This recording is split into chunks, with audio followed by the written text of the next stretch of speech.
నమస్తే, welcome to our channel. నేను మీ Anil. So కేంద్ర ప్రభుత్వం ప్రధాని నరేంద్ర మోడీ క్యాబినెట్ విస్తరణ జరగబోతుందా అంటే అవుననే సమాధానం అయితే వస్తూ ఉన్నాయి. ఎస్, అటు మోడీ క్యాబినెట్ విస్తరణతో పాటు ప్రక్షాళన కూడా చేయబోతున్నారట ప్రధాని నరేంద్ర మోడీ. ఎవరైతే కేంద్ర మంత్రులుగా ఉన్నారో ప్రజెంట్ క్యాబినెట్లో, మోడీ క్యాబినెట్లో ఉన్నటువంటి మంత్రులు ఎవరైతే ఉన్నారో కేంద్ర మంత్రులుగా, ఎవరిపైన కంప్లైంట్స్ ఉన్నాయి, ఎవరి పని సరిగా లేదు అనేటువంటి విషయంలో మోడీ ఈసారి కేబినెట్ ప్రక్షాళన చేయబోతున్నటువంటి వార్తలు అయితే మనకు గట్టిగా వినిపిస్తూ ఉన్నాయి. సో ఇక మన రెండు తెలుగు రాష్ట్రాలు చూసుకుంటే, ముఖ్యంగా మన తెలంగాణ చూసుకుంటే బీజేపీ ఎంపీలు 8 మంది ఉన్నప్పటికీ 2 కేంద్ర మంత్రుల బాధ్యత అప్పచెప్పింది మోడీ సర్కార్. ఎస్, అటు కిషన్ రెడ్డి అదేవిధంగా బండి సంజయ్ ఇద్దరిని కూడా మోడీ క్యాబినెట్లోకి తీసుకోవడం జరిగింది. కేంద్ర మంత్రులుగా తెలంగాణ నుండి 2 మోడీ క్యాబినెట్లో ప్రాతినిధ్యం వహిస్తున్నారు. సో అంటే ఇది మామూలు విషయం కాదు. సో నాకు తెలిసి గతంలో జరిగింది, కానీ ఎట్ ఏ టైం ఇద్దరికి వచ్చిందా అంటే గతంలో కూడా ఉన్నారు. మనకు విద్యాసాగర్ రావు గారు అదేవిధంగా బండారు దత్తాత్రేయ గారు ఇద్దరు కూడా కేంద్ర మంత్రులుగా చేసినటువంటి అనుభవం కూడా ఉంది. మరి ఒకేసారి ఇచ్చారా లేదంటే వేరే వేరేలా ఇచ్చారా తెలియదు. కానీ సో ఇప్పుడైతే మోడీ క్యాబినెట్లో తెలంగాణ నుండి 2 కేంద్ర మంత్రులుగా ప్రాతినిధ్యం వహిస్తూ ఉన్నారు మోడీ క్యాబినెట్లో. సో విస్తరణ అంటే కొంతమందిని మరికొంతమందికి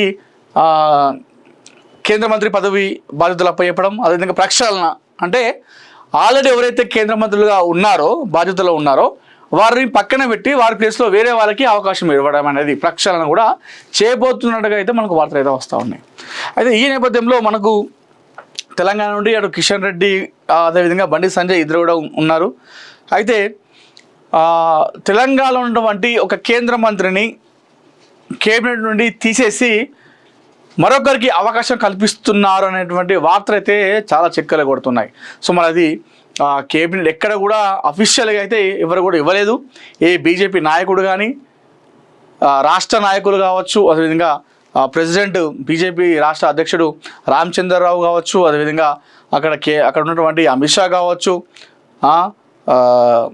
రాజ్నాథ్ సింగ్ కావచ్చు, అదేవిధంగా మోడీ నుండి, బీజేపీ నుండి, సోషల్ మీడియా నుండి ఇలాంటి ఒక అఫీషియల్ నోట్ రాకముందే చాలామంది ప్రతిపక్షాలు అంటే ఇటీవల జరుగుతున్నటువంటి నేపథ్యం ఏదైతే ఒక వివాదం ఉందో, సో ఆ వివాదం వల్లనే ఒక కేంద్ర మంత్రి పదవి నుండి బండి సంజయ్ని బర్తరఫ్ చేస్తున్నారు. ఆయనను పక్కన పెట్టేసి ఆయన ప్లేస్లో మల్కాజ్గిరి ఎంపీ ఈటెల రాజేందర్కి అవకాశం కల్పిస్తున్నటువంటి వార్తలు మనకైతే వినిపిస్తూ ఉన్నాయి. సో సోషల్ మీడియాలో చెక్కలు కొడతా ఉన్నాయి. సో మల్కాజ్గిరి ఎంపీగా ఉన్నటువంటి ఈటెల రాజేందర్ గారు గతంలో బీజేపీ పార్టీలో జరుగుతున్నటువంటి కొన్ని అంతర్గత విభేదాల గురించి కూడా ఆయనే మాట్లాడడం జరిగింది. సో చాలామంది కూడా తెలుసు, ఎందుకంటే తెలంగాణ బీజేపీలో నాయకుల మధ్య సమన్వయ లోపం చాలా ఉందని చెప్పుకోవాలి. సో అందరూ ఎవరైతే ఇప్పుడు ఎంపీలు ఉన్నారో ఆ ఎంపీలందరికీ కూడా ఒకరిపైన ఒకరికి గిట్టదు అని చెప్పేసి, ఒకరిపై ఒకరికి పడదు అని చెప్పేసి మనకు వార్తలన్నీ తెలుసు. ఈ వ్యవహారం కేంద్ర ప్రభుత్వం వరకు కూడా వెళ్ళింది, ఈ విషయం మోడీ వరకు కూడా వెళ్ళింది. సో తెలంగాణలో బీజేపీ నాయకుల మధ్య సమన్వయ లోపం, అంతర్గత కుమ్ములాటలు, కలహాల వల్లనే పార్టీ ఇక్కడ ముందుకెళ్ళట్లేదు అనేది చర్చ మోడీ వరకు కూడా వెళ్ళింది. ఈ విషయం పైన చాలాసార్లు కూడా తెలంగాణ బీజేపీ నాయకులు కూడా మోడీ, అమిత్ షా కూడా క్లాస్ వీకినట్టు కూడా మనకు సమాచారం అయితే గతంలో మనం చూసినాం. సో అఫీషియల్ అయితే రాలేదు, కానీ సో మనకు ఇవన్నీ కనిపిస్తూ ఉన్నాయి. అయితే ఇప్పుడు తాజా రాజకీయ పరిణామాల దృష్ట్యా కరీంనగర్ ఎంపీగా ఉన్నటువంటి బండి సంజయ్ గారిని కేంద్ర మంత్రి పదవి నుండి ఆయన తీసేసి ఆయన ప్లేస్లో మల్కజ్గిరి ఎంపీ ఈటల రాజేందర్ గారికి అవకాశం కల్పిస్తున్నారనేటువంటి వార్తలు అయితే కనిపిస్తూ ఉన్నాయి. సో మరి ఇది అయితే ఎక్కడి నుండి కూడా ఎలాంటి ఇన్ఫర్మేషన్ అయితే రాలేదు, ఎవరు కూడా అఫీషియల్ అయితే దీని గురించి అనౌన్స్మెంట్ చేయలేదు. కానీ ప్రస్తుతం అయితే సోషల్ మీడియాలో ప్రక్షాళన జరుగుతుంది. ఆ ప్రక్షాళనలో బండి సంజయ్ గారి పైన ఇటీవల కొన్ని వివాదాల కారణం వల్ల కొన్ని వివాదాల నేపథ్యంలో సో ఆయన పైన కంప్లైంట్స్ బాగా పోయినాయి. ఆయన వల్ల పార్టీకి నష్టం చేకూరింది, బీజేపీ పార్టీకి కానీ అదేవిధంగా మన ఇక్కడ తెలంగాణ బీజేపీ కానీ అదేవిధంగా మొత్తం ఓవరాల్ బీజేపీకి కానీ ఆయన వల్ల నష్టం వాటిల్లింది. కాబట్టి సో ఆయనను మంత్రి నుండి తీసేయాలని చెప్పేసి ఒక ప్రతిపాదన అయితే పెట్టినట్టుగా తెలుస్తూ ఉంది మన మోడీ ముందు. సో మొన్న బీజేపీ రాష్ట్ర అధ్యక్షుడు రామచంద్రరావు కూడా ఈ విషయం పైన ఏదైతే మొన్న నాంపల్లికి బండి సంజయ్ గారు రావడం జరిగింది కదా, సో ఈ వివాదం మధ్య మొన్న నాంపల్లికి రావడం జరిగింది బండి సంజయ్. సో అదే రోజు ఆయన రామచంద్రరావు ఢిల్లీకి వెళ్ళినట్టుగా, ఢిల్లీలో ఈ విషయం పైన మోడీ గారితో చెప్పినట్టుగా అయితే ఒకటి వార్తలు అయితే చిక్కలు కొడతా ఉన్నాయి. సో పార్టీకి నష్టం వాటిల్లింది కాబట్టి బండి సంజయ్ వల్ల పార్టీకి నష్టం వాటిల్లిందని చెప్పేసి ఒక ప్రతిపాదన అయితే రామచంద్రరావు గారు పెట్టినట్టుగా, దానికి వాళ్ళు ఓకే చెప్పినట్టుగా, సో రాబోయేటువంటి కేబినెట్ విస్తరణలో ప్రక్షాళనలో బండి సంజయ్ పేరు ఉన్నట్టుగా ఆయనను పక్కన పెట్టేసి ఆయన ప్లేస్లో మరొకరికి అవకాశం కల్పిస్తున్నట్టుగా అయితే వార్తలు అయితే వస్తున్నాయి. ఇవన్నీ కూడా వార్తలు వస్తూ ఉన్నాయి, దీనిపైన మాట్లాడుకుంటున్నారు చాలామంది కూడా. సో బండి సంజయ్ని బర్తరఫ్ చేస్తున్నారు, ఆయన మంత్రి పదవి నుండి తీసేస్తున్నారు, కేంద్ర మంత్రి బాధ్యత నుండి ఆయన పక్కన పెట్టేసి ఆయన ప్లేస్లో ఈటల రాజేందర్కి అవకాశం కల్పిస్తున్నారు. సో మల్కజ్గిరి నుండి ఆయన ప్రస్తుతం ఎంపీగా ఉన్నారు. గతంలో మొదటిసారిగా ఆయన ఎంపీగా గెలవడం జరిగింది. గతంలో చూసుకుంటే ఆయన ఎమ్మెల్యేగా ఉన్నారు హుజురాబాద్ నుండి కంటిన్యూగా. సో మొదటిసారి ఆయన కమలాపూర్ కాన్స్టిట్యున్సీ నుండి ఎమ్మెల్యేగా పోటీ చేసి అనంతరం కమలాపూర్ కాన్స్టిట్యున్సీ అనేది హుజురాబాద్లో విలీనం కావడంతో హుజురాబాద్ నుండి ఆయన కంటిన్యూగా ఎమ్మెల్యేగా గెలవడం జరిగింది. గతంలో బీఆర్ఎస్ పార్టీలో ఆయన చాలా గట్టిగా పనిచేసిండు, ఆ పార్టీలో ఆయన మంత్రి కూడా పనిచేయడం జరిగింది. అప్పుడు కరోనా టైంలో కొన్ని అంతర్గత విభేదాల వల్ల ఆయనను మంత్రి పదవి నుండి బర్తరఫ్ చేసిన తర్వాత ఆయన పార్టీ నుండి బయటకు వచ్చేసి ఎమ్మెల్యే పదవికి రాజీనామా చేసి ఉప ఎన్నికల్లో నిలుచున్నాడు బీజేపీ పార్టీ నుండి. సో ఆయన బ్రహ్మాండంగా గెలిచిండు. ఆ తర్వాత మొన్న ఎన్నికల్లో హుజురాబాద్ నుండి ఆయన అనూహ్యంగా ఓడిపోవడం జరిగింది. ఎవరు కూడా ఊహించలేదు ఆయన ఓడిపోతారని చెప్పేసి. ఓడిపోయిన తర్వాత మళ్ళీ బీజేపీ పార్టీ ఆయనకు ఒక అవకాశం కల్పించింది, మల్కాజ్గిరి నుండి ఆయనను టికెట్ ఇచ్చింది. సో ఆయన అక్కడ భారీ మెజార్టీతో గెలవడం జరిగింది. అయితే ప్రస్తుతం మల్కాజ్గిరి ఎంపీగా ఉన్నటువంటి ఈటల రాజేందర్కి అవకాశం కల్పిస్తున్నారు బీజేపీ క్యాబినెట్లో. మోడీ క్యాబినెట్లోకి తీసుకుంటున్నారు కేంద్ర మంత్రిగా, కేంద్ర హోం సహాయ శాఖ మంత్రిగా ఈటల మన బండి సంజయ్ ఆయనను తీసేసి ఈయన పేరు ఉన్నట్టుగైతే చాలామంది చెప్తా ఉన్నారు. ఇందులో అయితే మరి ఎలాంటి వాస్తవం ఉందా లేదా అనేది మనకు తెలియదు. సో మనకు వార్తలు అయితే వస్తూ ఉన్నాయి. అదేవిధంగా చూసుకుంటే సో తెలంగాణలో ఏ విధంగానైనా ఏదైతే మొన్న పశ్చిమ బెంగాల్లో వెస్ట్ బెంగాల్లో మమతా బెనర్జీని ఓడించి ఆ రాష్ట్రంలో బీజేపీ జెండా అయితే ఏ విధంగా అయితే ఎగురవేశారో తెలంగాణ టార్గెట్ కూడా పెట్టుకోవడం జరిగింది ప్రస్తుతం బీజేపీ. సో మనం బీజేపీ అందులో కూడా చూడడం జరిగింది.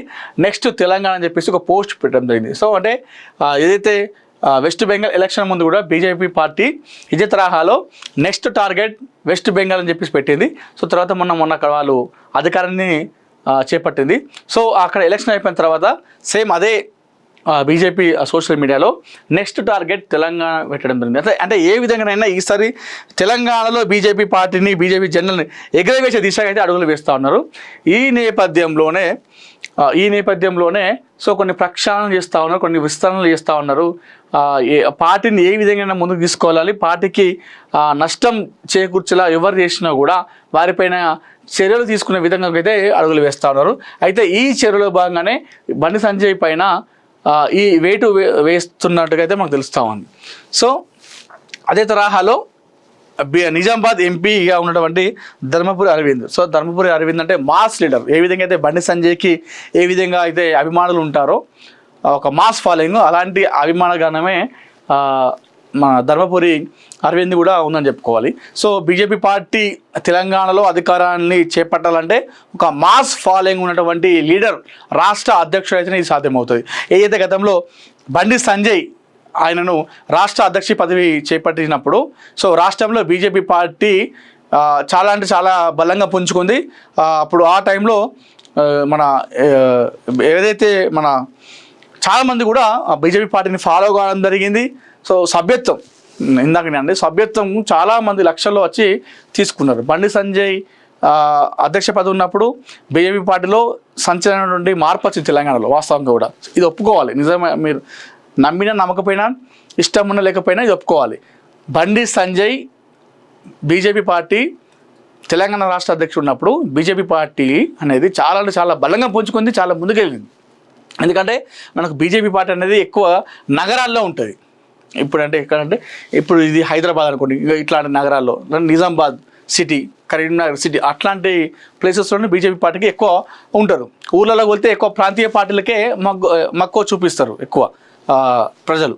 కానీ ఎప్పుడైతే బండి సంజయ్ రాష్ట్ర అధ్యక్షుడైండో ఆ తర్వాత ప్రతి ఊర్లను కూడా ఎక్కడెక్కడ ఆదిలాబాద్లో ఉన్నటువంటి ఊర్లలో కూడా వేరే వేరే అవుట్స్కట్స్ ఉన్నటువంటి ఊర్లలో కూడా బీజేపీ జెండా పట్టుకునేలా చేయడం జరిగింది బండి సంజయ్. సో ఇది వాస్తవం. సో ఇప్పుడు మరొకసారి ఆ తర్వాత ఆయనను కొన్ని కారణాల వల్ల ఆయనను రాష్ట్ర అధ్యక్ష పదవి నుండి ఆయనను పక్కన పెట్టేసి కిషన్ రెడ్డి గారికి అవకాశం ఇచ్చింది ప్రభుత్వం. అయితే ప్రస్తుతం సో ఒక మాస్ ఫాలోయింగ్ ఉన్న మాస్ లీడర్కి ఈ అధ్యక్ష పదవి అప్పచెప్తే బీజేపీ పార్టీ వచ్చేటువంటి ఎలక్షన్లో ముందుకెళ్తున్నటువంటి ఉద్దేశంలో ధర్మపురి అరవింద్కి రాష్ట్ర అధ్యక్ష పదవి ఇస్తున్నట్టుగైతే మనకు కొన్ని వార్తలు అయితే వస్తూ ఉన్నాయి, కొన్ని సోర్సెస్ ద్వారా మనం చెప్తా ఉన్నాం. సో ఎందుకంటే చాలా కౌంటర్కి ఎన్కౌంటర్ ఇస్తూ ఉంటాడు, దాడికి ఎదురుదాడి చేస్తూ ఉంటాడు, మాటల ద్వారా. సో ఎవరు ఎంత పెద్ద ప్రెస్ మీట్ పెట్టినా కూడా ఈయన ప్రెస్ మీట్ చూడడానికి చాలామంది ఇష్టపడుతూ ఉంటారు పార్టీలకు అతీతంగా. ఇప్పుడు కేసీఆర్ మాట్లాడితే మనం ఎట్లా చూస్తామో, ఏ విధంగా చూస్తామో అట్లా ఈయన ఒక ప్రెస్ మీట్ పెట్టిందంటే ఖచ్చితంగా అందరూ చూస్తారు దాన్ని. అంటే ఈయన మాట్లాడడం అంటే చమత్కారం కావచ్చు, అట్లాంటి వాటికి చాలా జనాలు అట్రాక్ట్ అవుతూ ఉంటారు.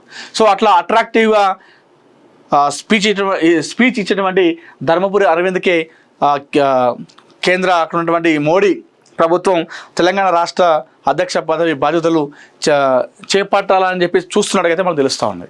సో మనం చూడాలి మరి ఏం జరుగుతుందో. రాజకీయాల్లో ఎప్పుడైనా ఏమైనా జరగవచ్చు. సో మరి ప్రక్షాళన విస్తరణలో మరి ఇప్పుడున్నటువంటి తెలంగాణలో ఉన్నటువంటి కేంద్ర మంత్రులకు ఆ పదవి గండం ఉందా, లేదంటే అలానే కంటిన్యూ చేస్తారా, విస్తరణ చేస్తే ఎవరికి ఇస్తారో అవకాశం, ఒకవేళ ప్రక్షాళన చేసినట్టయితే ఆ ప్రక్షాళనలో భాగంగా మన వాళ్ళని ఎవరైనా తీసేస్తే మరి ఇక్కడ ఉన్నటువంటి వేరే వాళ్ళకి అదే పార్టీ ఉన్నటువంటి వేరే వాళ్ళకి అవకాశం కల్పిస్తారా, లేదంటే వేరే స్టేట్ వాళ్ళకి అవకాశం కల్పిస్తారా అనేది మనం చూడాలి. సో మొత్తానికైతే